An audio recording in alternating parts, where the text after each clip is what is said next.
Our next speaker and panel will focus on the education space. Leading our discussion today will be Kathleen Ryan Muffson, President of the Pitney Bowes Foundation. Pitney Bowes supports programs that encourage reading, help close the academic achievement gap, prepare people for successful employment, and enhance the capability and opportunities of the future workforce. Kathleen leads corporate citizenship programs and philanthropic strategy for Pitney Bowes and the operations of the Pitney Bowes Foundation and the Pitney Bowes Relief Fund. Under her leadership, Pitney and the Pitney Bowes Foundation have expanded their global reach of employee involvement programs and supported increasing numbers of students through a focused approach on education. The company's signature volunteer program, Dedication to Education, inspires colleagues across the company to lead and participate in meaningful education efforts in their local communities. Since its launch in 2014, the Pitney Bowes Initiative has grown from a local pilot to a global program reaching 7 countries and has continued the company's 98-year history of giving back to where the company works, lives, and prays around the globe. Couldn't be more appropriate based on what we heard this morning. She is a member of Executive Forum of Boston College Center for Corporate Citizenship, serves on the boards of the Connecticut Center for School Change and Family Centers of Stamford Greenwich, and is a former board member of Stamford Achieves, a local nonprofit that forges alliances among families and education, civic, business, and religious leaders to close the achievement gap in her own community. Somehow, Kathleen finds time to volunteer as a reading mentor and in her local community.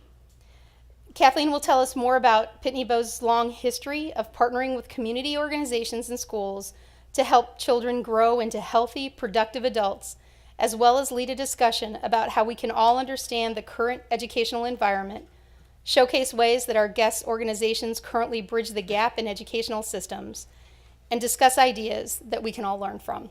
Welcome, Kathleen.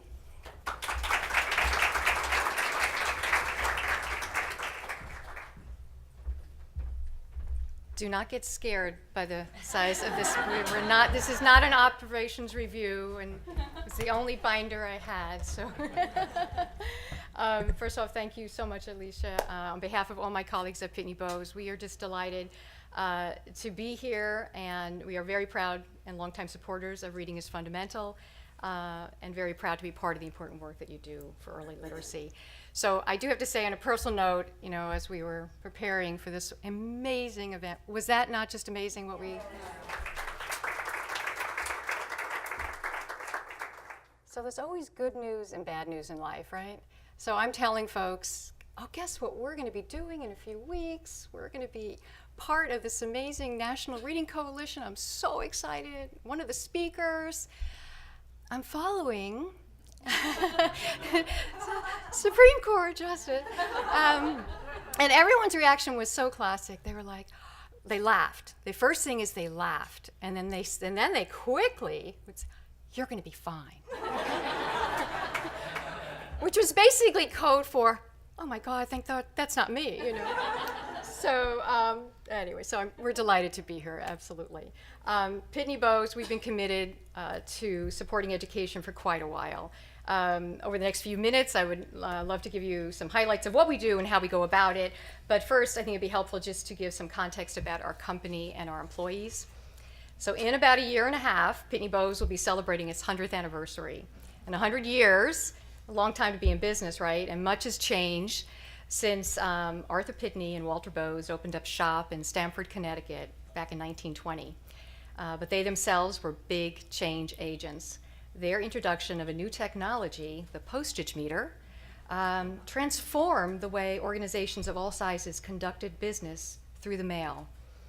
And through the decades, we've demonstrated our continued commitment to their spirit of invention by making sure that innovation is central to all that we do.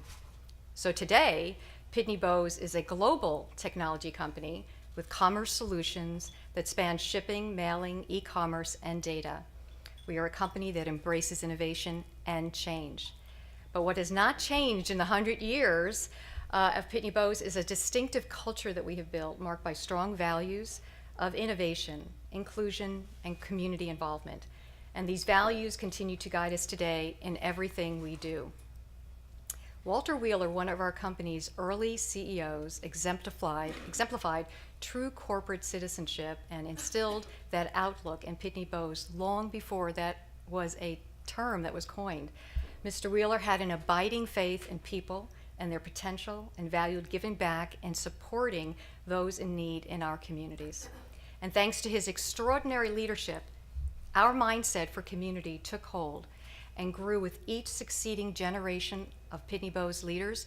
You heard Dane this morning speak about Mark Lautenbach, who's our current CEO, who also just exemplifies the spirit of giving back and supporting our communities. And it has also remained central to who we are throughout the company. And for us, what better way to achieve long-lasting positive results in our communities is our strong focus on literacy and education. And this focus has helped us to maximize our philanthropic and community impact. It continually inspires new generations of innovators, and not least of all, engage our employees in ways that leverage their skills and their passion. But it also springs from our core belief that every child needs and deserves the opportunity through a strong education to grow to their fullest potential. We support literacy because we understand that this critical and essential skill is foundational to an individual's ability to excel in school and succeed in life and in their career. We strive to make sure that the organizations and programs we support have proven track records of achieving positive long-term impact in the community. And to maximize our own impact, we focus our efforts on under-resourced school districts in communities where we have our operations. Within those communities and school districts, our approach is holistic. It embraces all ages and stages of learning, as well as multiple avenues where learning and growth can occur. It involves young children through early literacy programs that encourage parent engagement, stimulate development of language and literacy skills, and fosters a true love of learning. It involves children from pre-kindergarten through middle school with year-round programs, both school-based and after-school. We support in-school programs that focus on literacy, core curriculum, and the STEM disciplines of science, technology, engineering, and math. And we support summer programs that help minimize the loss of reading and academic skills during school vacations. Finally, at the high school level and beyond, we support programs that motivate and equip students for higher education and potential career choices with expanded learning opportunities focused on business, entrepreneurial, and communication skills. As a technology company, we are interested in helping to grow a robust pipeline of innovators, creative problem solvers, strong listeners, storytellers, and collaborators. And this means creating smart, sustainable approaches. And so for us, in addition to our strong focus on literacy and education, the long-term success of our approach is the result of building strategic partnerships and actively engaging our employees in these efforts. Let me give you just a few examples of our partnerships, including 3 of our longest and strongest. Locally, in our headquarters city in Stamford, Connecticut, we have supported the leading provider of early childhood education, Children's Learning Centers of Fairfield County. I have to pause when I say that because they just changed their name. For decades, we have been supportive of them. CLC provides high-quality programs for children between the ages of 6 weeks and 5 years. And it serves all children equally, regardless of background or financial need. At CLC, students gain the skills they need to be successful in kindergarten and beyond. Pitney Bowes supports CLC in many ways. Several of our executives have served on CLC Board of Directors. One of our colleagues currently chairs the board. We also regularly provide skilled volunteer support to special projects in areas such as marketing and data analysis, as well as volunteers who go to CLC on a monthly basis to read to children. Actually, some of our volunteers are there this morning. On a national level, Pitney Bowes and the Pitney Bowes Foundation have been proud supporters of Reading's Fundamental since 2004. Our multifaceted involvement and support have included funding for teacher training, book distributions to underserved school districts, the development of family and teacher resource guides on the topics of communication, innovation, and most recently, coding, as well as toolkits for our Share the Message Read program, in which employee volunteers read an outstanding age-appropriate book to students in pre-K through grade 5. They conduct a related craft project and then help the children choose a new book of their own to take home. And each of these activities is highly scalable. They can be done with as few as 3 colleagues for 1 classroom of students, or as much larger projects involving dozens of employee volunteers supporting hundreds of children and families. Through programs large and small, and throughout the years since 2004, Pitney Bowes has been a committed and steady supporter of RIF. And our third example, also dating from 2004, has been our partnership with ProLiteracy, which has allowed us to help adults gain literacy and English language skills needed to be successful in the workplace. Pitney Bowes support has enabled ProLiteracy to develop new educational tools that can be replicated by adult literacy programs and businesses, from an initial pilot project to the development of a national guidebook and ESL entrepreneurship training. And lastly, a most recent, very exciting partnership for us is an organization that has provided highly scalable and powerful programs to educators in thousands of schools in disadvantaged communities. The mission of the Success for All Foundation is to develop and disseminate research-proven educational programs to ensure that all students from all backgrounds achieve at the highest academic levels. The Pitney Bowes Foundation has supported Success for All's development of home link videos. These 25-minute videos bring lessons and skills taught at school directly into the children's homes for viewing by the children and their families. We've also sponsored Success for All's innovative multimedia tutoring platform that enables small group computer-assisted learning for struggling young readers. This is yet another partnership that enables us to provide research, scalable, proven-to-work literacy programs that are also highly engaging. In addition to these partnerships, our employee volunteers are key to our community approach and focus on literacy and education. Pitney Bowes employees are extraordinary champions of community service and have been dedicated to supporting education for decades. We have one employee who said something that echoed the sentiment of so many of our employees, in that volunteering is not about finding the time, it's about making the time. And we have so many of our employees who live that value every day. So in fact, our global volunteer program, not a surprise, as mentioned, is dedication to education. Happened very organically for us. As you can imagine, our employees bring unique skills and passions and capabilities to their work in the community as well as on the job. And every day we are amazed at the proactive involvement and expertise that our colleagues from across the company bring to this area, and we support them through a wide array of programs to help them succeed in their efforts. Through our Dedication to Education program, employee volunteer champions design and implement high-impact team projects with help from a comprehensive toolkit and grants from the Pitney Bowes Foundation. Projects are conducted in partnership with local United Way chapters, volunteer centers, and other foundation grantees. This was launched in 2014 as a pilot in our home county of Fairfield County, and it has been growing ever since, as mentioned. An array of projects continues to grow as well, and I have to just give an update. It was mentioned with 7 countries. We're now in 8 countries, so we're very excited about that. Recent D2E kickoffs have included events at 2 Connecticut museums, a Discovery Museum in Bridgeport and Stepping Stones Children's Museum in Norwalk. Each of these events represented a partnership between the museum, Reading is Fundamental, and our employee volunteers. The result, an energized and fun event of learning, playing, and family engagement. And this little video clip, very short, will give you just a flavor.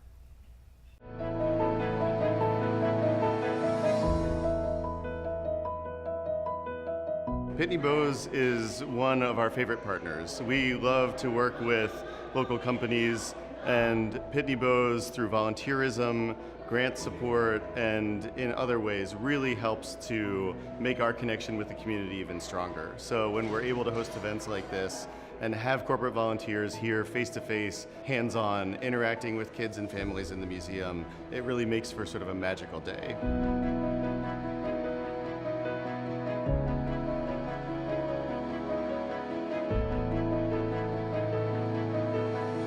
It was a really rewarding experience. experience, seeing the smiles on children's faces and knowing that I was a part of it, it makes me super proud to be a Pitney Bowes employee.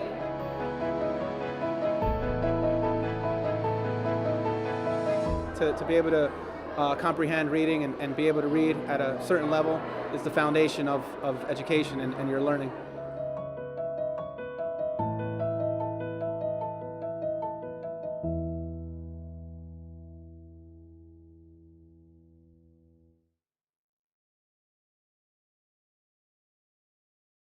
We love these events. Our employees love them, the families, the children.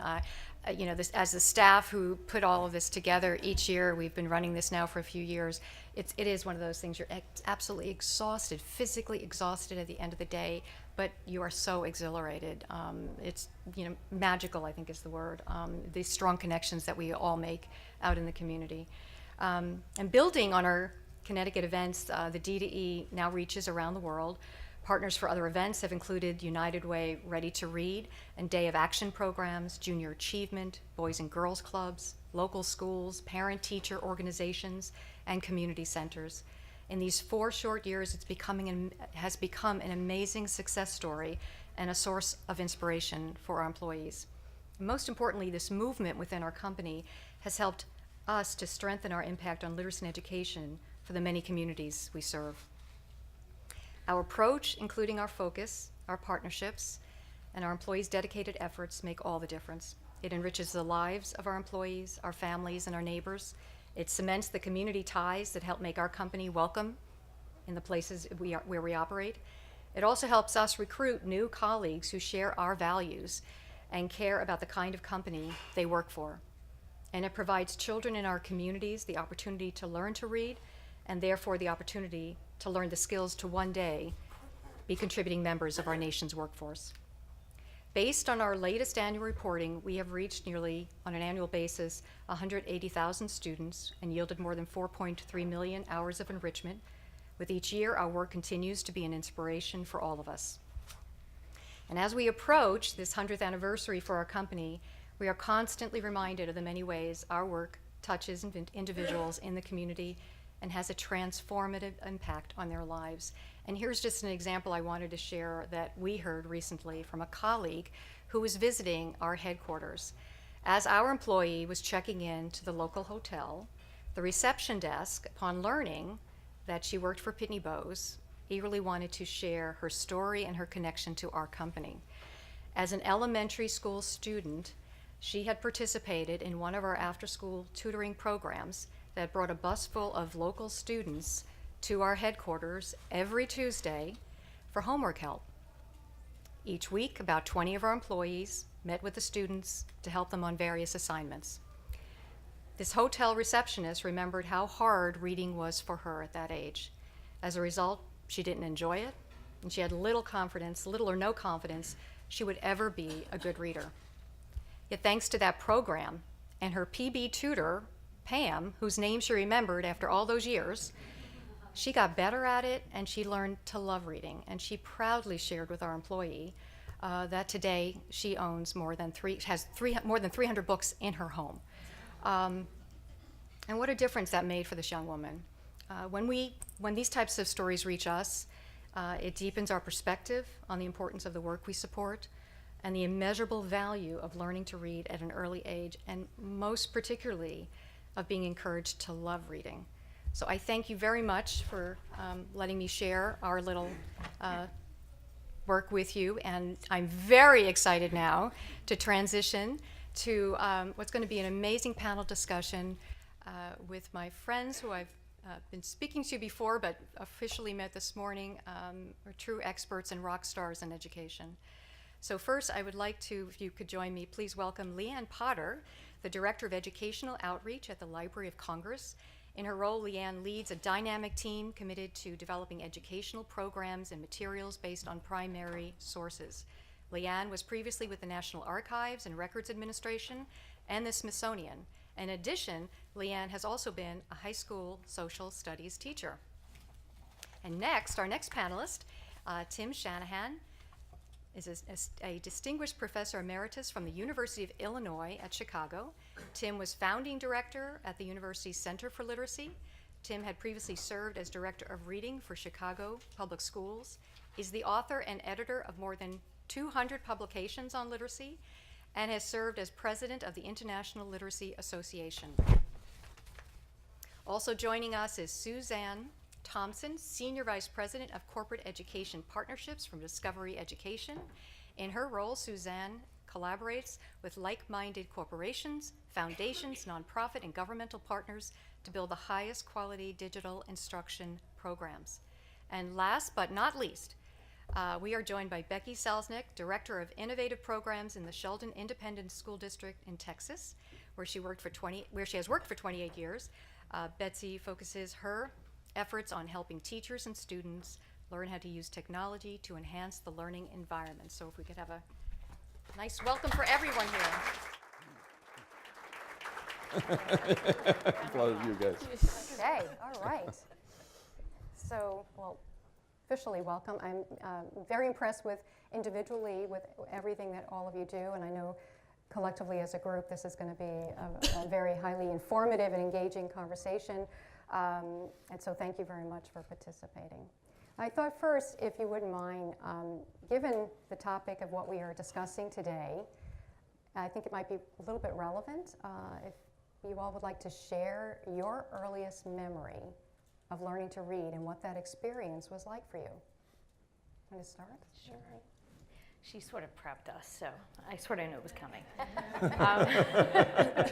When I was lucky in that I grew up in a household with lots of books. My mom was an avid fiction reader, and my dad read the newspaper and news magazines voraciously.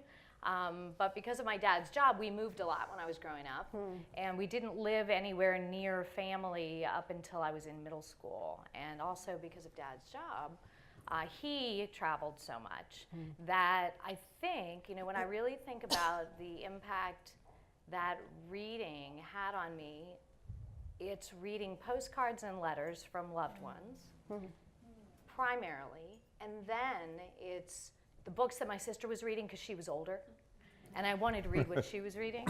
But it's funny, today, working at the library, and as you mentioned, having been at the archives before, I am a huge fan of correspondence. I love reading old letters. And I tell you, I think that's why. I think it has everything to do with reading those postcards and letters from, my grandparents and cousins and friends. So The connection, that's yeah. So reading, not typical reading, maybe, but yeah. That's great. Absolutely. Tim? And my background didn't have a lot of education. I mean, my mom had gone to high school, my dad hadn't. Mom was a big reader. I guess my dad had been at some point in our lives, but that just wasn't happening at that point. And Mom would read 2 newspapers a day and, always had some kind of a book going. But I don't remember that having any big impact on me at the time. I do remember, I think it was a guy who said he was old, and then he told that he was my age, so I was really unhappy to hear that. Little did you know. But back in those days, back when we didn't have cars and phones and stuff like that, we also didn't want parents involved in their kids' education. And I remember vividly when I was 4 or 5, when my mom took me down to meet the kindergarten teacher that I was going to have at the end of the summer. And my mom asking her, what should I do to get him ready? And her response was, don't do anything. You can only do harm with that. Just make sure he can, wipe and zip. It was deflating. So in kindergarten, they didn't teach reading in those days either. So, I don't remember books even being part of that. But in first grade, we had, I don't remember the instruction, but I do remember one day bringing a youngster home with me who, his mother was a psychologist, and I forget what his father was, but they were quite well educated. And we were given homework, apparently, a list of words we were supposed to learn to read. And, I guess he was showing my mom or whatever, he could read every Doggone word, I couldn't read any of them. I don't even remember getting the homework. Wasn't paying that much attention, apparently. But my mom said, well, why can Chucky read those and you can't read those? And the next day I could, and I could read anything else too. My mom's interest in that and that focus on that, I was ready to pop. So it, and then it became important. Then I was like the best reader in the class. I could, my brother and sister are quite a bit older than me, and they were shocked that little Timmy could read, can you really read? And, they put stuff in front of me, and apparently I could read anything at that stage. That's so great. So that was mine. That's a great story. I was very, very fortunate to grow up in a household that was very rich in literacy. And both of my parents are engineers. So very logical environment, very problem-solving oriented environment. And my mother is also a terrific rule follower. So I have a very distinct memory right before, maybe a few days before my 4th birthday. And my mother was very clear about turning the lights out at 8 o'clock when it was bedtime, that you were done. And it didn't matter if you were in the middle of a chapter. It didn't matter if you hadn't quite finished the story, you had to turn the lights out. My father, on the other hand, was an enormous proponent of turning the flashlight on under the covers and allowing me to keep reading. So for my 4th birthday, I had a little canopy bed. And it was a little bit uncomfortable curling up with the flashlight under the covers because the covers would fall and then the flashlight would fall. And I said to my dad, who is obviously in my mind a brilliant engineer, can't you build me a little light that could hang from the top of my bed that Mom can't see so that I could turn it on and she would turn off the lights and say goodnight and I could pretend as though I was asleep and then I could whip my book out or my highlights magazine out and turn my little light on. And don't you know it, he built it. So I have always had a light by my bed wherever I've been because I love to read, and that's a very special recollection of my dad promoting my desire to read late into the night. Did Mom ever find out? Mom did find out eventually, and she was very gracious and very supportive.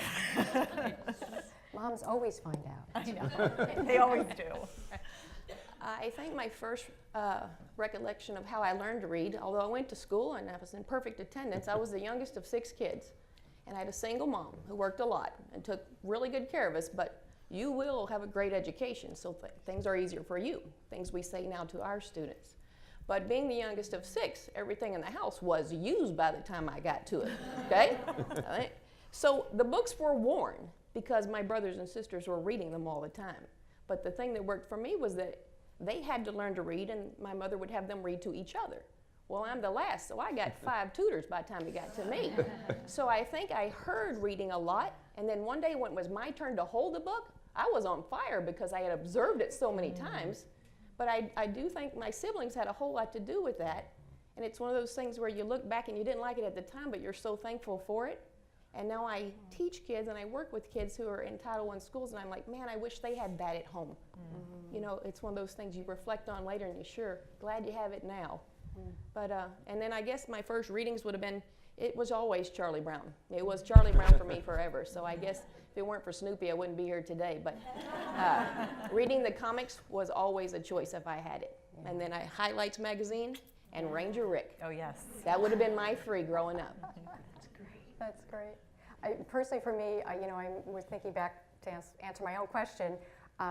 I definitely have this incredible, distinct memory of the first time that I was making the connection on, oh my gosh, those letters spell jump and look. And it was, I mean, I just go so deep into this space of thankfulness, and it was a world that was opening for me as a young child and taking me to so many different places, the power of reading and books.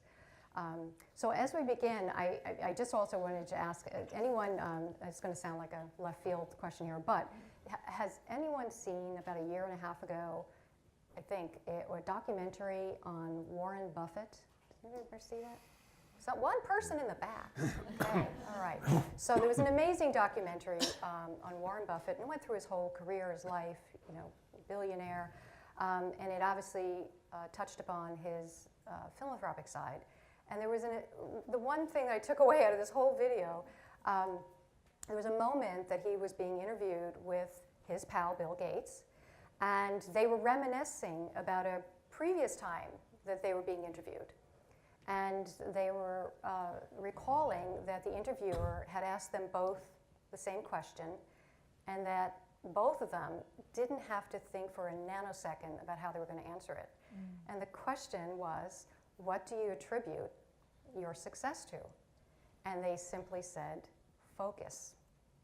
And you know, for me, someone who runs a whole corporate philanthropy, I would think, yes, that is the magic. That's the secret sauce for us. Thank you for that. But hearing Dane this morning very aptly saying, complex problems require complex solutions, and within that, therein the magic is the focus. So you don't get blown away by everything that comes in front of you, so to speak.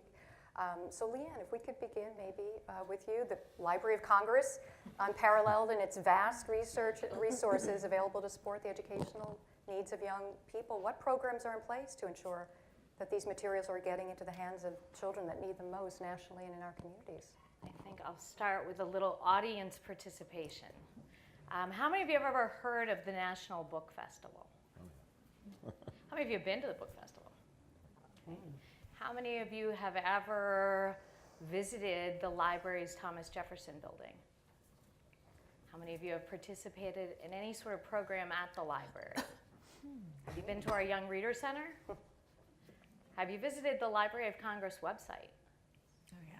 Have you visited the Library of Congress's YouTube channel? Whoa. Okay, I want to see those hands one more time. All right, how about the library's Facebook page?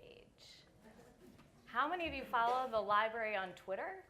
And how many of you knew that Dr. Carla Hayden, our new librarian, has a Twitter handle? Wow, look at that. All right, see, this is really kind of fun. Yes, there you go. And finally, how many of you have ever heard of the library's Teaching with Primary Sources program? Oh, all right, this is good. There you go. And I'm sort of laughing at the entry because you were talking about focus, and I just rattled off a whole bunch of things, and it suggests an organization with little focus, but not really. What we have is, and I also need to say this, you mentioned that I had taught school. I taught at a large public high school in Houston, and there were 3,700 students at the school, and there are fewer than 3,700 employees at the Library of Congress. So the agency that I work for is actually smaller than the high school where I taught. And when I started thinking about all of these programs and their potential reach, and the fact that so many of you are actually familiar with the organization, that's exciting to me.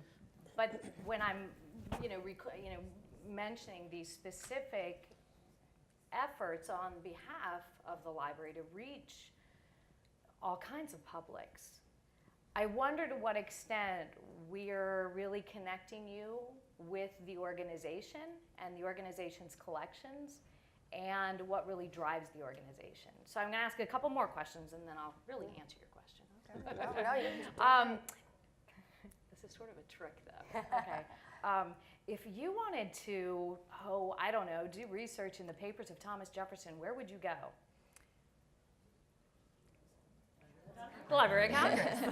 Let's say you wanted to check out the papers of George Washington, where would you go? How about Rosa Parks? Alexander Graham Bell? The Wright brothers? Frederick Douglass?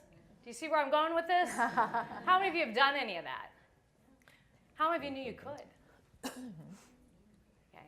More and more of those materials are being digitized by the library and being made available. And I really want to focus some time talking about our Teaching with Primary Sources program, because not only does the program, our efforts are exactly what it says, teaching with primary sources. We're trying to connect with teachers and provide them not only with the materials, but also with strategies and methods for incorporating them into classroom instruction, because these materials are extraordinarily inspiring.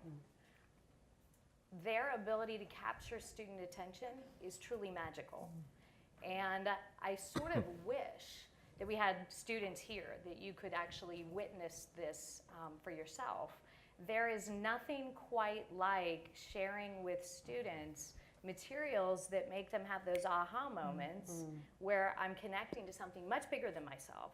This is actually really interesting. And not only am I connecting to content, but I really am learning literacy skills that have to do with creativity, thinking differently, acknowledging various perspectives, recognizing bias, being curious. All the things that make a truly literate individual are the kinds of things that can happen when you put the right primary source in front of someone. And so I'll get back to that later, but now we'll move on. How about that? Okay. Yes, all right. Then I got stories for you. All right. Well, thank you so much for that. Yeah. And Tim is founding director of your university's Center for Literacy. What are some of the main topics around literacy that nonprofits in the literacy space should be addressing in their programmatic work? You know, when I set up that center at our university, and this is a research and service center. Most centers at universities tend to be research oriented, and that makes great sense because in the American system of higher education, that's where we've put most of our research dollars and so on.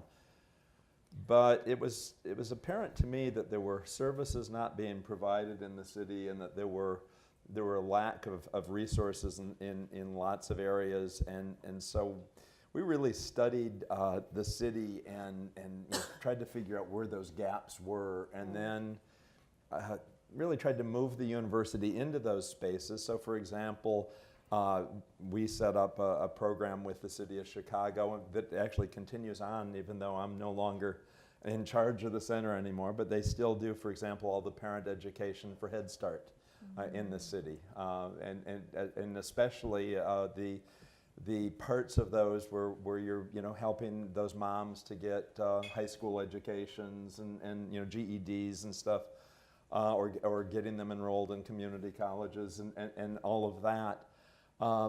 So I guess my answer to you in terms of what should the nonprofit community and what should the businesses, I think you need to do the same thing. You have to go where the problems are, not where everybody else is already farming. And what I heard today a lot of, which I usually do at literacy meetings, is how critical early literacy is, and we need to do a lot with preschool and birth to 7. Remember Dane's comment about doesn't want any deal with any kids above the age of 9 and all of that. I'm a former first grade teacher. I certainly know the importance of early literacy and really want to stress that. But the fact is, our biggest literacy problems in the United States aren't kids who don't learn to read at all. It's lower literacy than we need to reach. Most of our kids are literate. Most of our kids can read and write simple messages and so on. What they can't do is the kinds of reading and writing that lets them take full part in our civic life or in our economic life and get the benefits of those. Our social life these days with all the digital communication about Facebook and all the things you were just taking us through. When I was a boy in school, those just weren't issues. You didn't have to do that to connect up. And so, that 9 to 18 group is badly neglected in terms of literacy. And you were talking about the primary sources. That really hits in the social studies. And that's terrific, and I've been involved in some of that. And that's great, and I hope there's more of that kind of stuff and folks get involved in those kinds of projects in their communities. But the same thing in science. And you could say the same thing in literature. And we can go on with that. But the point is, there's a neglected population where we have real needs. The statistics are absolutely clear that if a young child isn't doing well, that bodes poorly for their futures, and those statistics are right. But we take the wrong message from that. What we're getting is, if you don't fix it, then you can't fix it, and that isn't at all what those statistics mean. What they're telling us is that, when kids are low initially, we don't address that problem for a very long time. We allow those kids to just move through the system. And so if your companies are looking for some of the, I loved your presentation, Kathy, because you took us through programs that Pitney Bowes is involved in at all different stages of the life cycle. And so I want to point a finger at that. We just find it's just absolutely critical to how we approach it, and it works for our employees, we know, in terms of their involvement with it. It's about engagement. You want more and more people to be engaged in helping, and if we just became about, there's focus, and then there's sometimes, you don't want to be so like dictatorial. We're just about this one thing, and we don't do that. We give them the broad category, and as it was mentioned earlier by one of the earlier speakers, you let them be part of the discussion to help the solution. When Arnie Duncan came to me to ask me to be the director of reading for the Chicago Public Schools, the notion was we'd do like a K-3 or a pre-K-3 initiative. And he asked me, he said, would you take this job? And I said, I'd have to think about it. I'd have to talk to my wife and all that kind of thing. And he said, well, what would it take to get you to say yes? And I thought about it. I've been in education all my life. I had no idea he meant money. And so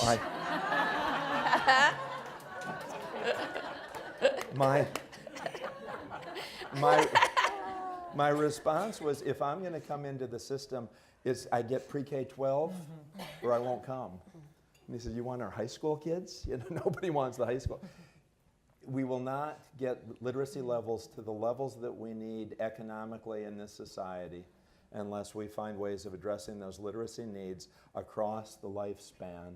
And so companies like yours that understand that and are doing that, your agencies that are doing that, I applaud you. That's what we need. So that's where I would target. That's one place. But it's where it isn't happening. And in another community, maybe they're not doing preschool, or maybe they're not doing the birth to 5.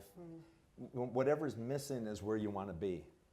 And I think your point too is well taken, that it's really about making the connection to why literacy is so important to a person in terms of their life. It sounds cliche, but it's true in terms of what this work can do for someone. Suzanne, at Discovery Education, you've prioritized corporate partnerships as one way to transform schools across the country. Can you please share some examples of the successful corporate partnerships and leading to measurable outcomes? Absolutely. So much like Tim, I spent my entire career in public education, and now have the good fortune of being a part of this incredible adventure at Discovery Education, where we build digital content to meet the needs of children and educators everywhere.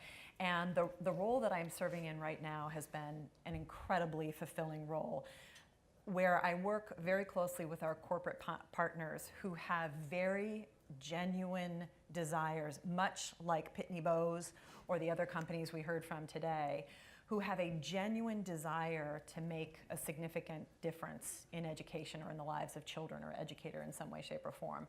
So at Discovery, we partner with those corporations or foundations and build digital programs, digital content programs.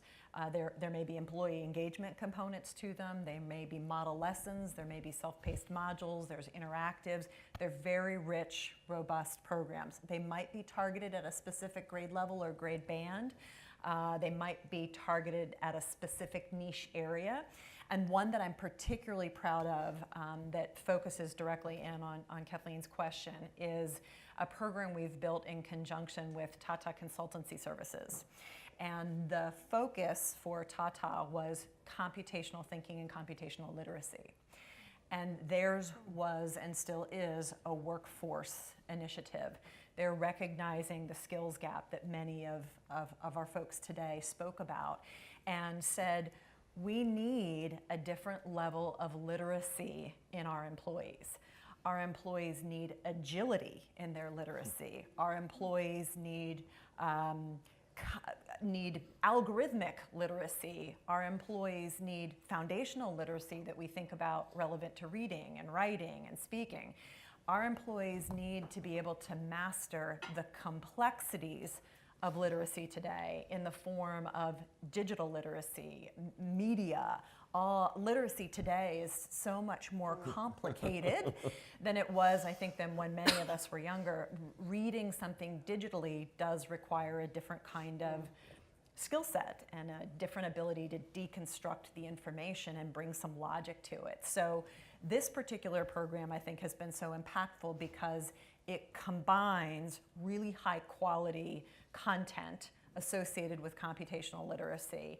And it's built on, we worked with so many partners and standards aligned, and so the content is incredibly strong. The materials and the tools are incredibly strong. But what we fundamentally did was broke down this very, very complex concept of computational literacy into some discrete parts. And we work very closely with middle school educators around the US to help them understand what computational literacy is. And several folks mentioned earlier today the importance of collecting information so that we can understand our progress and our performance.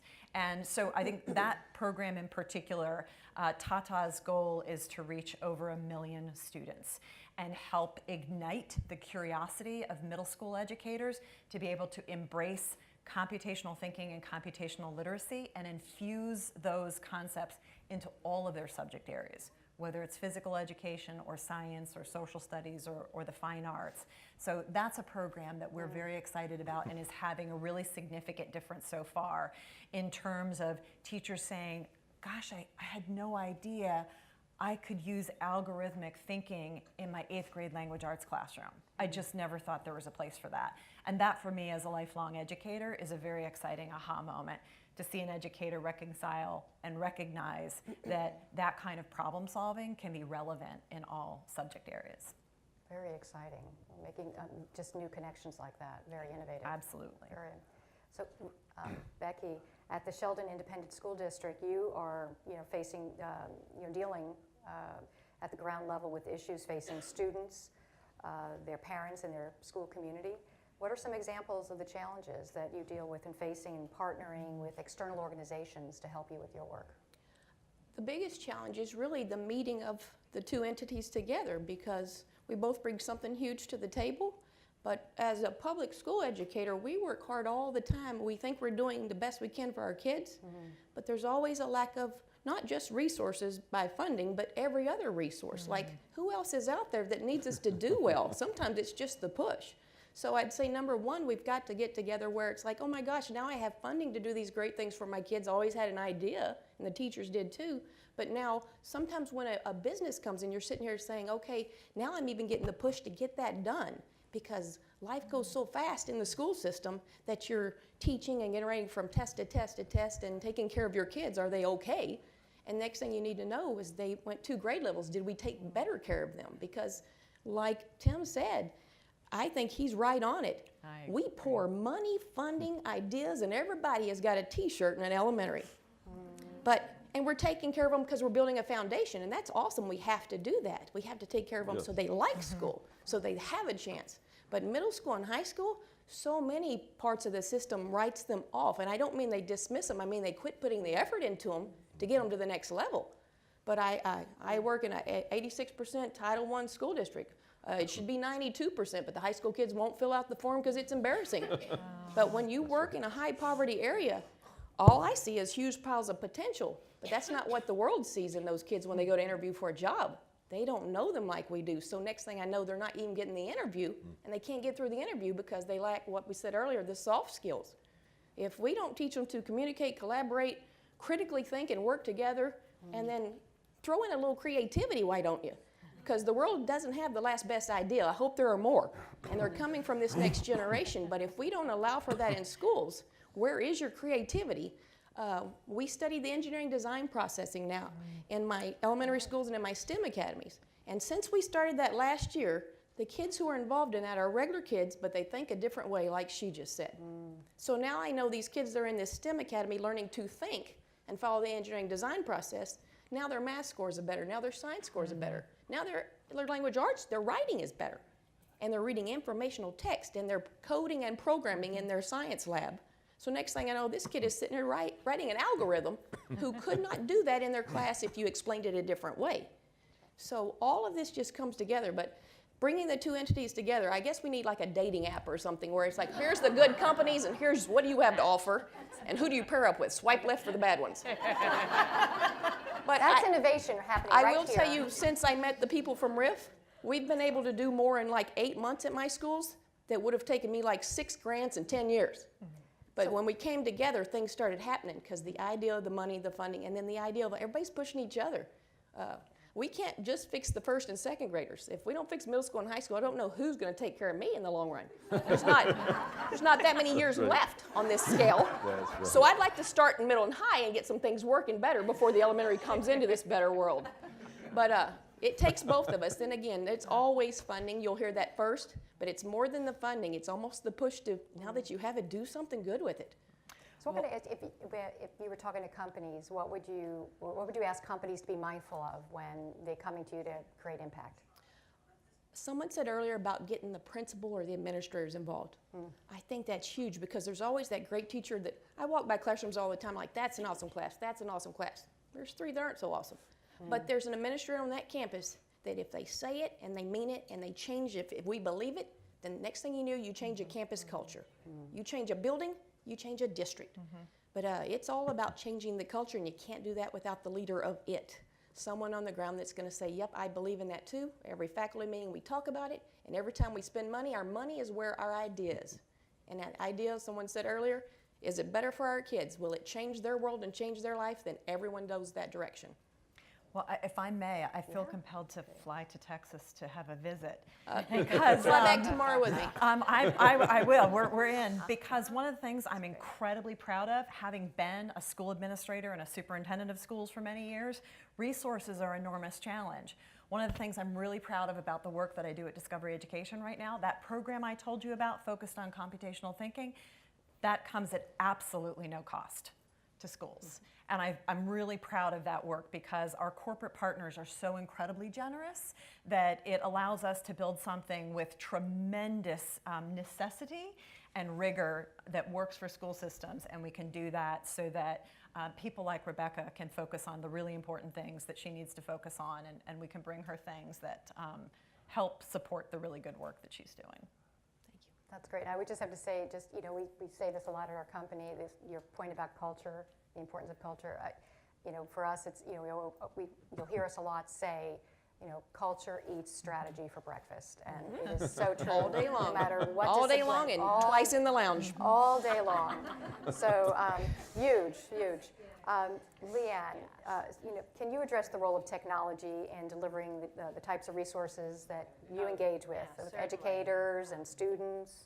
What does that look like? I think 20 years ago, if I had asked the same questions that I asked you about your familiarity with the library, my suspicion is the familiarity of the organization would probably have dropped quite a bit, simply because technology has allowed the Library of Congress to sort of open up the treasure chest in ways that it never could have before.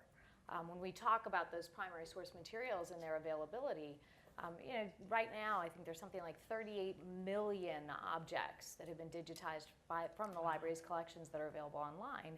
And really, without that digitization, that never would have happened. And so the conversations we're having about how valuable primary sources are as teaching tools really across the grade spectrum, across the curriculum, would never be happening because those materials wouldn't have been available. So simply making them, digitizing them, making them available through the website. The fact that the library does have a YouTube channel that is news to all of you, it seemed. The library does so many programs. Every single one of the authors, including Justice Sotomayor, all of those programs from the book festival, they were all recorded. All of those recordings are available online. And we often talk with teachers who would love to bring authors into their classrooms, and more of our programs with children's authors at the library are being live streamed so that schools can participate real time as if they were in the building. So those types of technologies are allowing us to do some pretty amazing things. And of course, I love that you made the assumption about primary sources and the role they play in the social studies classroom, because really primary sources belong in every curricular area, in every grade level. And one of the areas that we've been having a lot of fun lately, the library has an Africa and Middle East division. And in that division, they hold a number of cuneiform tablets, the very beginnings of human writing. And we entered into a partnership earlier this year to create three-dimensional scans of a few of them, so that schools really could print out cuneiform tablets, so that it's not just learning about them, but it's really sort of experiencing what was this thing and what does it reflect about humans communicating with one another. It's kind of exciting, that technologies can allow us to do those things. Also, other technologies that are being used around the library, there's nothing more fun than sharing with teachers and students sort of a convergence of technologies and the humanities. I think many of you probably have seen or have heard this fabulous story. The Library of Congress holds Thomas Jefferson's original rough draft of the Declaration of Independence. It's on the library's website. It's been on display. Every 4th of July, we tweet about it. In the sub-basement of our Madison building, there is a research and testing lab. And one of the technologies that they have down there allows us to do hyperspectral imaging. When you look at objects under different colors. That's an easy way to put it. So we're looking at it through the different spectrum of light. So instead of seeing just natural light, if we look at it under infrared, if we look at it under ultraviolet, we see things we didn't ordinarily see. And what's wonderful about a rough draft is, especially in the case of the Declaration of Independence, Thomas Jefferson crossed out things and scribbled across some words. And most of the words you can sort of make out what he wrote first. But in this one area, it's really clear that he was trying his hardest to eliminate the word he had originally written. And the original word, thanks to the hyperspectral imaging, he had originally written subjects, and he had changed the word to citizens. And it is a huge change. Oh, wow. And that sort of convergence, and when you're talking about, so what does technology allow us to do? Well, there's an area where these technologies that are being employed by the library and opportunities that we have to bring that kind of science and that kind of convergence with primary source materials to the attention of teachers and students is pretty exciting. So of course we wrote about that for the National Science Teachers Association's journal, and we've started a little pilot program for high school students that we're hoping to figure out how to scale. Anybody want to help? That is so powerful. It is an amazing story. Oh my goodness. Tim, you just mentioned a little bit ago about social media. What are the key issues 21st century digital natives are now facing, and how do we address them to impact reading proficiency rates? This is an interesting one. You can go lots of different directions on this, and I don't disagree with Leanne at all about the wonderful technologies and how they've, but there's some downsides to this stuff, folks, that we need to think about. So for example, the research is very clear so far that we don't read digitally very well. Our comprehension tends to be lower. That's not just the kids, that's true of kids, but it's also true of us. I mean, that's, I assume, a big issue for your company, being in digital communications and such. I've watched as those studies have sort of filtered through the ether, and what we're hearing back, it seems to me, is, see, we should be reading books. We shouldn't be, doing all this digital stuff. But in fact, what we really need to be doing is conducting research and figuring out ways that people can read digital materials more successesmy. Because it's not going away. It's not going to go away. It's not going to go away for all kinds of reasons. We were just, my wife was just redecorating our house. I was not real helpful at all. And the decorator came in and said, we can make this fabulous. We have to get rid of all these books. It's decorators hate us, with all these. And so I spent hours going through the collection, and we got rid of 12 books.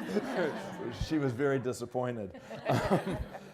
The point, a lot of us who live in cities live in smaller spaces. We can't have all the books. There are all kinds of good reasons. I fly on airplanes. I can't carry all the books I want to be able to dig in on. So being able to have them on my pad helps. But it is also true, I don't read it as well. I'm not going to comprehend it as well. I'm going to make more mistakes. That's an issue for every company and every organization here. And so research on that kind of thing would really help, aimed at how do you solve the problem, not, oh gosh, we have this terrible problem. Another kind of similar issue, and it's Marianne Wolf has probably written about this most eloquently, but really simply, there are benefits to doing more long-form reading than the typical Twitter feed, as we all know. There's more thought that goes into a book. When you guys talk about soft skills, we talk about all the interpersonal kinds of things and, being able to work together and communicate, showing up on time. Those little things all matter. But so do things like being able to sustain attention for a long period of time, which a book might demand, but a Facebook entry typically doesn't. Persistence. The memory demands of holding on. Several people have mentioned reading in bed before they go to sleep, which I certainly do. You got to remember what you read last night. You got to be able to hold on to that. We do so much in short form through digital that in many cases we're surrendering those longer demands that the book, the folio, creates. And I think we need to be smart about how we balance that against some of this high-paced, short, punchy digital communication that so many of us spend so many hours engaged in. There's so many benefits, as you say, but it's a hybrid kind of world that we exist in. And personally, I know myself, I love my book reading, but when you're getting on a plane and you just want to have those choices and that availability, but it is different. It is very much, it's a different thing. It's not surprising that old people like me prefer reading a book than doing digital, even though I do read it digitally a lot. I know there are folks in the room from Scholastic, and they do surveys with kids. I know how often, every year, every couple years, and one of yeah, okay. And one of the things that they keep finding is kids prefer reading books. They children, right? I'm not. Well, and that's. I can attest to that. I have two daughters, 7 years apart, 28 and 21, and they absolutely prefer the books. And it's not scientific, but yes, I'll just add to the conversation. And so it's terrific that reading is fundamental, and other groups in the room that do that kind of work. Reach Out and Read, I think somebody's here. Brian, you're someplace. There you are. Who distribute books to kids, and that work needs to go on. But we do have to figure out how to bring the digital parts of this in. And I know these groups are trying to do it, but I don't know that any of us have actually figured it out yet. I think is fair. Thank you. And Suzanne, after many years of refining your model to scale, what do you think some of the key learnings are that that you found most applicable to as we support this area of literacy? So scaling, I think, is a challenge and probably a conversation topic for all of us in the work that we do. And I think we all know that we want to scale genuinely. We want to scale with a level of personalization. We want to scale with a level of localization that makes sense. So that makes the conversation around scaling, I think, a little tricky. At Discovery, part of the way that we scale is through digital technologies, because we can get information from one place to the next much, much faster. Another way we scale is by working very locally with organizations or school systems. I want to underscore a point that was made earlier today by one of our presenters who talked about the importance of knowing the local market and understanding the local needs and understanding what are the mechanisms that are in place locally that you can tap into that allow you to already have an understood and locally accepted channel or forum or a method of communicating and working with people. So I think we work on a very global scale at Discovery Education, and understanding the unique needs of sharing information is critical, and it's different in whatever market we work in. So digital is an important component to us. Sometimes people are surprised to hear us say at Discovery Education we use a lot of paper, because we find that a multimodal environment is a critically important environment for learners. And that means holding something and having your hands in something. I would also say that we have incredible partners. We have tremendous partners at Discovery, whether that's here in the States, North America, South America, or around the world. People who have local channels, local expertise, and ways in which we can disseminate information. So I think scale for us, like probably for all of us, is always a challenge. I think tapping into some of the things that we've touched on a little bit as a panel, I feel very strongly about working across the K-12 environment when it comes to literacy. My experience as an educator is that literacy evolves. Just because you can read at a proficient level as a third grader does not mean you're ready to tackle that physics textbook by the time you get to high school. And I hope that I'm a more literate individual at a half a century than I was when I was 7 years old. And I think literacy, I love the way we've talked about it as a group, is that I am a little old, and yes, I do feel still a little bit more comfortable reading something in paper than I do in a digital format. But I feel that it is also my job as an educator to model and help other educators learn how to feel confident and competent and cognitively process digital materials effectively, because I feel like if we don't focus on that at Discovery Education, we're going to wind up with a lot of people who can scroll through websites and find stuff, but haven't pulled together a cohesive level of understanding. So our professional development at Discovery Education is central to our work. It would be remiss to put a very powerful digital tool in the hands of someone without sustained embedded professional learning to understand how to be able to use a digital technology effectively, and how to begin to develop literacy skills that enable someone to navigate a digital environment and to feel successful and to feel that their comprehension level is very high, and not to end up feeling kind of like fragmented or sound bites, because you walk away with a little bit of an empty space in your mind if you've gotten a lot of stuff but you haven't been able to assimilate that together into a cohesive level. So I think the scale is much what we talked about, the partners, the local understanding, and taking advantage of technological innovations. As much as there are days where I think, oh, I have to learn a new tool, I remind myself that it isn't going to go away, and I better learn how to embrace it and grow my own dendrites, because then I can help support others in the work that we do at Discovery. That's great. That's great. And Becky, just getting back to the issue of schools approaching companies, company approaching schools, what are the 3 steps that you think you could provide to corporations and nonprofits who want to work with schools to impact their local community? First off, I would say make sure there is no hesitation. Reach out. Sometimes a teacher just sends a simple email, and next thing you know, they're in the door for something great, and it ripples into something big. But even the companies, I think it's a little bit, how do I go about approaching them? Like, a little scared of a big dog in the corner. I think you just go at it. The big deal is hit a school that's in need. I mean, public schools, anything that's Title I guarantee you they're underfunded for making big things happen for kids, because they're filling gaps every day. The money they had was just to get them from here to there, not to fill the gaps and move them forward. So that, they're sitting there with the need, so that the partnership will happen naturally.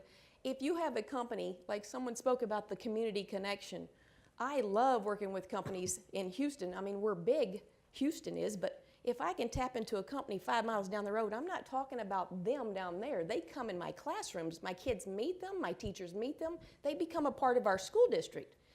You don't have to be local. We can Skype. We can go hang out. But I like kids to see people who are successful of every shape, size, and every type, because we're talking about, look at a strong female in our STEM. We have STEM career talks all the time. Our little saying is, you see it, you can be it, because our kids don't see it right in front of them, but they're out there. If they see these successful people who used to be just like you, our Supreme Court Justice that was sitting here, she would be a great person for all my little Hispanic girls who are in my STEM academy. They just joined up for something they thought was cool, but they could be just like her. But to see it, but make that connection, you know, offer to come out to the school. There's plenty of time for good stuff. Even as busy as we are, there is plenty of time. But making that connection where kids get to meet successful adults, that's what they need to see, you know. And then number two, it's going to be about funding as soon as you can start talking about that, because you can't wait till you have the whole plan to start something. You're going to have too much time go by. So get something started and fix it while you're going, because it turns into something better than you planned anyway. Have a basic plan, you know, for the groundwork. What are we going to do together? And everybody I've ever worked with, as far as large companies or businesses, the few times, if it was successful, it was because we were both so invested by the end that we weren't going to let anything not happen well for these kids, these schools. I mean, that's how it ended up. And we would email, we would talk, and it just kept going, and we would send pictures. Look how it's going now. Because a lot of initiatives are great ideas with lots of funding, and 2 years later, what are they? I think that's the shame in anything where you spend a lot of money to do something well. If 2 years later there's no evidence of it, it wasn't a really good plan to begin with. So you get those people who are truly invested, those teachers, the right ones on the district and the campus level, partner them with the business partner and the money, and then get it done so that you can see the rewards of your benefit. So kids behind them can just keep filling in and stand in that same pattern that you've built for greatness. That's great. And Was that 2 or 3? Because I'm no, not that's math. good. That's I'm good. not math. That's good. That's good. I was a No, technology not teacher in counting. accounting, Not counting. so we just do money. Well, heck, can I jump in with a fourth? Go ahead. Go ahead. Please do. You know, one of the things that, you know, when I've seen these or been involved in these kinds of partnerships, whether as an evaluator or whatever my role has been, so often, whether it's the school district's fault or the company's fault, there's not enough attention to the training or preparation, professional development of the volunteers, of the participants. It got mentioned 2 or 3 times this morning, and I wanted to, you know, point a big finger on that, because it's so important. It makes such a difference. But at times, I mean, the schools, gee, we're getting this free service. It's great. You know, is it really going to cost us something if we have to start training these folks and investing in that? And so they might not want to do it. A lot of times the companies go, well, you know, we can get our folks to come over and work in the school. They're willing to go and, you know, sitting with the kids and so on. But they don't want to leave work and go and have to go through some kind of training. To do their jobs, they had to have, we heard this morning about how much training they have to do. Teaching reading, if that's what the volunteerism is about, requires some skills. It requires knowing some things. And I, you know, we've been foreground in a lot of the partnership issues, but the content of this stuff, that there are research findings in this field, there are things that we know that need to be taught and so on. It's really important that we make sure, whether it's the school people or the corporate people or partners like you, that, you know, kind of a nice 3-legged stool, that really make sure that that knowledge is there. And when it is, you see much more successful programs. I mean, I just had one come to me, and I won't name the company because it would be embarrassing. It should be embarrassing to them, but I'm not going to do that. And this is in the medical field, in the health field, and they're very science-oriented company. But of course, these efforts often come out of the marketing departments or other, you know, parts of the company where maybe the science isn't quite as well known. They don't necessarily know that part of their own company. And they had this terrific plan they sent me that they were going to essentially hire 3 teachers for a charter school, buy a new reading program that they'd already picked out, do 2 or 3 other things that probably weren't going to change the reading levels much in this school, if at all. And you know, how they were going to measure their success and everything. And they were going to hire me. This was part of the plan. It was all written in, that I was going to come out and write this paper about this incredible program that was then going to become the national model, and we were going to fix urban education. It was like that. It was terrific. It's not. I'm not going to be doing it. I'd like you to know. They set foolish goals that, frankly, if they just retested the kids, they'd probably hit. So totally meaningless. They wanted to align with the state standards, though what they were doing was actually counter to the state standards in terms of what they wanted to teach. They certainly weren't following the research on education. And I don't know how the partnership got going with the schools, whether they were imposing this or if this was just the school's idea of what they'd like to do next and they were willing to fund it. There has to, I was listening to this morning some of those agencies and institutions that have been created to facilitate some of these partnerships, and I didn't know about most of them, but boy, I would really love to see some of that technical support being about the reading research and the skills required to teach, and not just the partnership parts of it. That's hugely important. If I would piggyback on that, I would say to have a good reading teacher is a very valuable asset these days. We have great teachers, but not great reading teachers, and they come straight out of college, and they're going to be your kid's reading teacher. And it takes years, if they get to that point, with PD, with training, with modeling, to become a great reading teacher. Like, I wish I had 1,000 of them. But then the best ones become the ones who get another job or become an instructional coach. You know, the progressive moving up, and then you just lost your best reading teacher. And you just hate it because it's very hard to replicate that type of teacher. So yeah, other than just buying books and reading, the strategy is to get a teacher who's a very good reading teacher and has the strategies to meet every kid in the room, because none of them are going to learn the same. Right. Now, if some executive comes over for an hour a week and is going to do this, they're not going to train to be a reading teacher. They're not going to. But we can do much more targeted things than that. They can learn to teach a particular aspect of reading and be a very targeted kind of if it's a tutoring thing. Right. And the same with other parts of these initiatives. You need to train folks to do the part that they're going to do, whether it's a mentoring project for girls in science or whatever. My youngest daughter's an engineer, and she does some of those kinds of things. But she's totally on her own, so she comes to her parents, because we, know something about that. But there's no preparation. They just go in, and some of them are good at it, and know kids or good with kids or just communicate well. Others aren't very good at it, and the kids either stop coming or the volunteers disappear. And so we found it in volunteer tutoring programs that we ran at the university, that if the tutor felt like they knew what they were doing and could see the impact of what they were teaching, they would stay. And if they couldn't, they didn't. And what allowed them often to see the success of what they were doing was some training that allowed them to understand what it was that they were actually trying to teach. So it doesn't matter what the base or who you're drawing volunteers or from, or the whole range of programs you're talking about. The training is critically important. And we could not agree more. One of the things we talk about at Pitney Bowes is we're not in it with our volunteers for them to be one-time participants.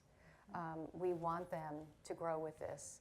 And the only way we can do that is if we're really building meaningful experiences for them. And to that point, it's about the preparation, the training, and we very much look, I'm looking at my colleague here, Polly, who's here in the room with me, we look for the feedback from them, what worked, what didn't, so we're always looking to make sure the next one is going to be better, but it's key, it's absolutely key, couldn't agree more. So Leanne, at the Library of Congress, can we tell us a little bit about how partnerships work for you, and how does that enable your work? This actually leads very well, I think. All right. So starting in 2006, Congress was very generous to the Library of Congress and funded the Teaching with Primary Sources program.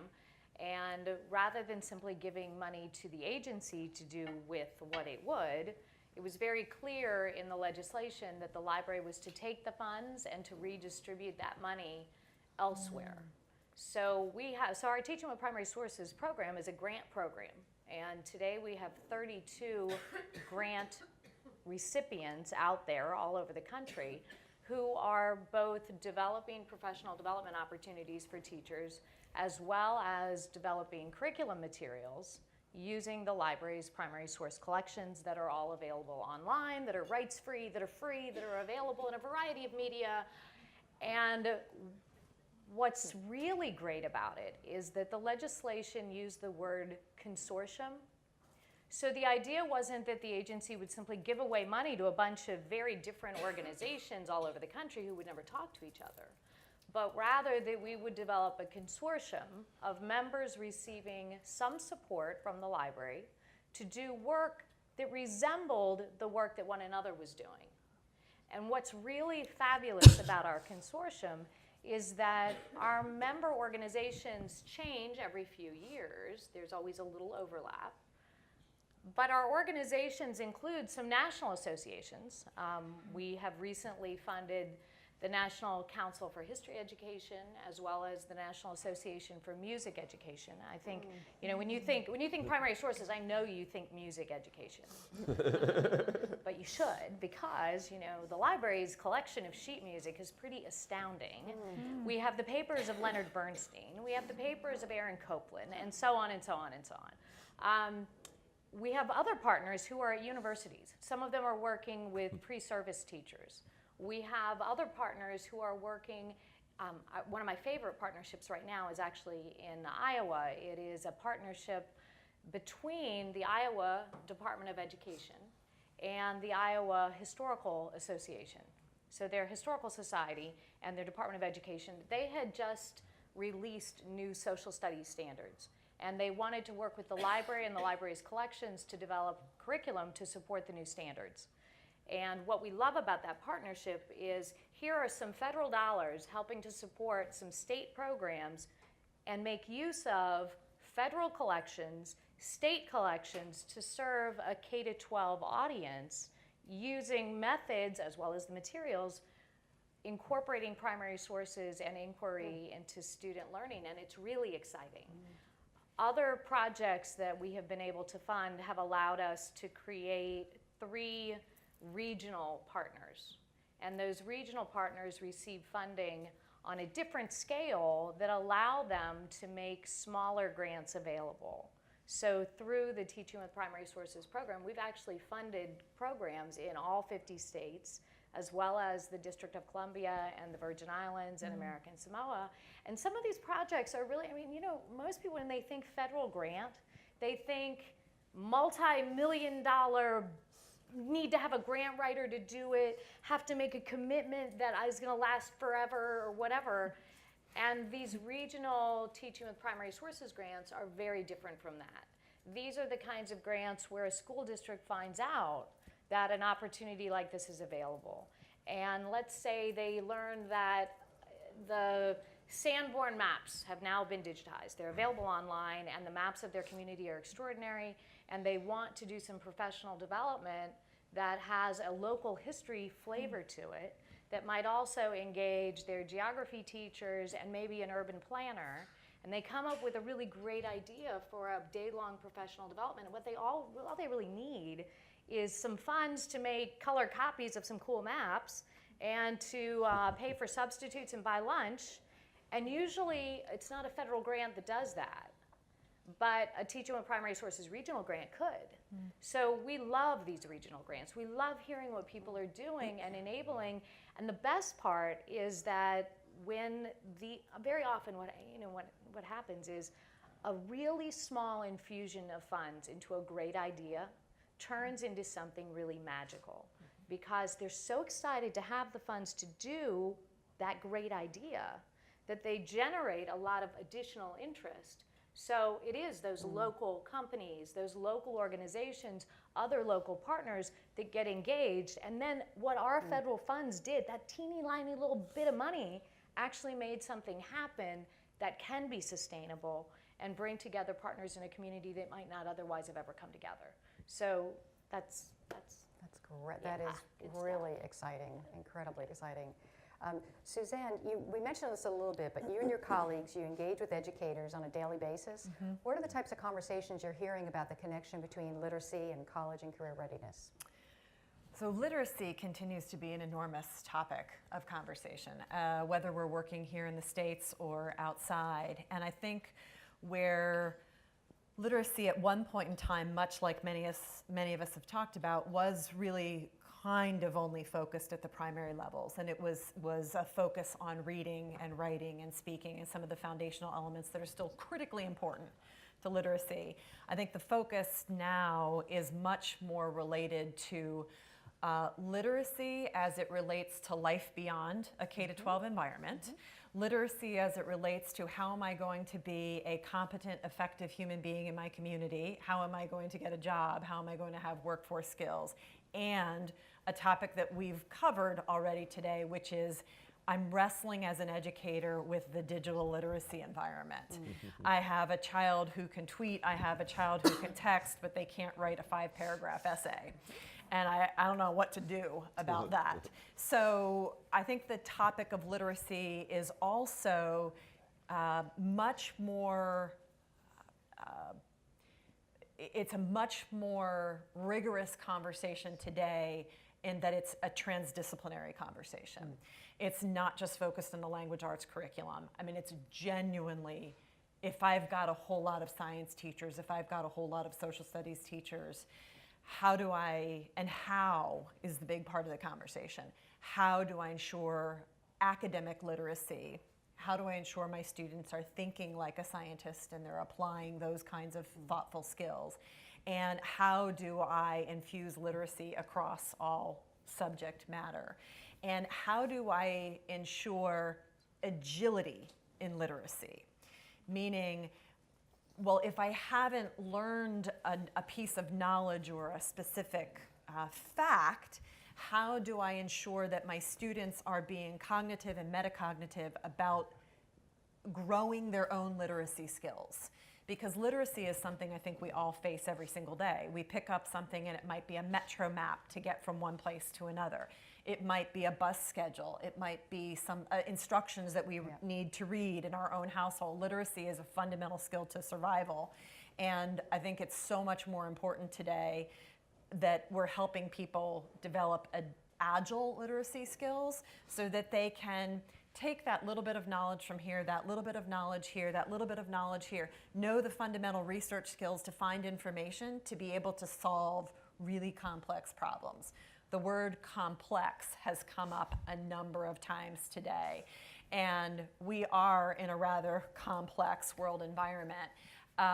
So I think those are the questions that we hear most often from our educational environments. And as has been stated, we still feel very strongly at Discovery Education that professional development is a critical component of that process, and helping our educators know how to wrestle with those skills. They need to know how to have those skills themselves as adults, and then we begin to transition to helping them help their students to have those skills. Incredibly important. Well, I'd like to turn it over now to the audience if any questions that you might want to have from our panel. Great. If you have any questions, if you would raise your hand and give us a moment to get the mic to you so we can make sure that you're audible and we have you captured. Thank you. You've answered all the questions. There's one all There's the way one. back there. Wait a minute. We have a taker. So thank you to all of you for such a wonderful discussion and all of your fabulous insight. So I have a question for Becky.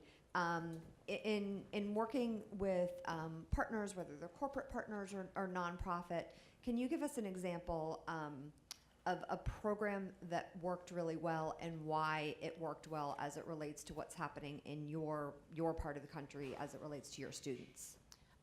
My best example, and this is one that I'll be able to reflect on and share with others for years, is last year when Hurricane Harvey came, we have 10 schools. 4 of our schools flooded, 2 of them completely. 75% of our kids' homes were underwater. Many were rescued by helicopter, boat, dump truck, everything. We watched on the news as they were being airlifted till like 2:30 in the morning. So 3 weeks, no school because you can't get back in them. But then when you start thinking about all the things you have to do to get kids back in schools, there's so much to think about. We had to get classrooms ready just to be clean enough to start teaching something. No carpet, no floors, no furniture, but hodgepodge table chairs. But then we started thinking about Our textbooks, you know, they were mostly low on the ground in those textbook rooms. They're gone, so we had to work on that. But then we started about the literature we had in every classroom. Every single teacher had a classroom set of something. You know, all those elementary teachers for years had built up their little models. And then we started thinking, oh no, the library. Well, the libraries that were flooded, everything on the bottom 2 rows was gone. And then if it sat in the floodwater for days, which it did, you had to throw that out too. So we did lose 1 complete library. The whole school was closed 5 months. And when we got a contact from RIF, it started growing into something massive. How can a whole bunch of people help some kids get back in school and get a library? And so it turned into this big organization where it was RIF and our school district, and then it became State Farm and RIF. And then it became the MBA and RIF and State Farm. And then it started just growing where people are like, well, I'll help them too, and I'll help them too, because when you're down and out, the best thing to do is get someone who doesn't know you actually acts like they care. That was my biggest undertaking from Harvey, was that our little kids were resilient. Our parents were, our community. 25% of our staff lost their homes too. So you're talking about people coming to work. I'd go home and cut out sheetrock at night. So it was a horrible thing, but what became of it was this library. And now the whole school still talks about it. The whole district still talking about the library. I have 10 libraries. The only one gets talked about is the one from the flood. Because we came in and we turned it into a brand new library because it was gutted. So RIF helped me get books. State Farm helped me get the furniture. We opened up a makerspace. Nobody has a makerspace like this one in the whole district. The kids are loving it. They're in it every morning, afternoon. We have to run them out of there. I put a STEM section next to the makerspace, so we bought brand new STEM books. And so now they're reading about duct tape art. Now they're reading about design process. Now they're reading about electronics. Python for beginners, you know, coding, programming. And they like reading it. And so next thing you know, we have these brand new books, this brand new furniture, and it's comfortable. It's a place of social hangout, but you're learning. It's learning spaces. It has everything. And so it took all those organizations to help one little school, because we weren't going to get a library that year. They were going 1 full year without a library. I can't imagine a school with no library for a year. So we got it up and running in January because we weren't going to go a year without a library. And we even made it a big deal, like, it's opening Monday. Guess what? Come see what's behind these doors. We even blacked out the windows. Like, they didn't know what was behind it. But we made it a big hoopla. It was a crazy thing that your library's opening. So no matter what your house looked like, your library was cool. And so next thing I know, it's not just the little readers that come every morning, it's their friends, and everybody's bringing a friend. And then we said, okay, bring your other friends next week. Show them the library. But we have more traffic through that one school library than my other 9 schools. It's the highest distribution of my books. And another good thing was, as much as librarians say they weed, and I know they do, there are books kids don't like anymore. And they are taking up shelf space. So when we had to replace all the books, we bought books they like. We bought series they love. We bought what's out now. We bought the things that they're into. So next thing you know, the shelves are being emptied because the books are flying off because we want them all. It's not like those shelves just keep dusting, young lady, because we're not going to check them out. Now we have books that kids want, and we're replacing with new books. But it's almost like it's not even a 21st century library. It's just one kids like these days. Our kids have never lived without the internet that are in school these days. So we have technology. We have print books, but we have digital books. Do whatever you want. Sit on the Kindle over here, sit on the book over here, but we're all on bean bags together. But they learn to use the technology. They bring their presentations and work on them on a big screen in the library. But it became like a beacon, like things are going to get better, because if they can fix that library, they can fix the rest later. And it turned into much more than we thought it was going to be. But it's the best library in town. It's got NBA players up on the wall, those big head stickers and stuff. And the old librarian that retired would probably be appalled at what I did to that building. But the new modern librarian that's in there, she loves it. And the kids are they can't wait to do well in school so they can get a pass to go to the library for 20 minutes. And I said, that's a library we want in every school. So now I'm trying to work on the other 9, how to spruce them up. Because that library is popular, and it's for all the right reasons. Kids who didn't read now read because there's something in there for everybody. Boy, girl. We have some Spanish versions. They like being there. But if we could get that kind of excitement about reading in the classroom, boy, could we take off. What an amazing example. We didn't even plan this. Sorry, but I talk about, I will talk about that story for having years. A complex problem, getting folks from a lot of different areas getting really focused on something, and this amazing impact that resulted. And it would have taken years to get it where it is right now, and it still probably wouldn't have been quite as appealing as it turned out. It just all fell into place. And so I have to be in full candor. My clock over here didn't stick with us, so I'm not quite sure where we are right now. But one last question to everybody. If you want to leave the audience with one takeaway, what would that be? Leanne, you're up. I was going to say, she kind of gave it away. Visit your library. Check out. When in doubt, go to the library. I was going to say, it's true. And really, let the magic happen, I guess. Great. Yeah. Excellent.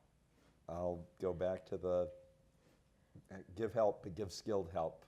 Make sure that what you're delivering is well educated. And So I actually want you to do something tonight. So listen carefully.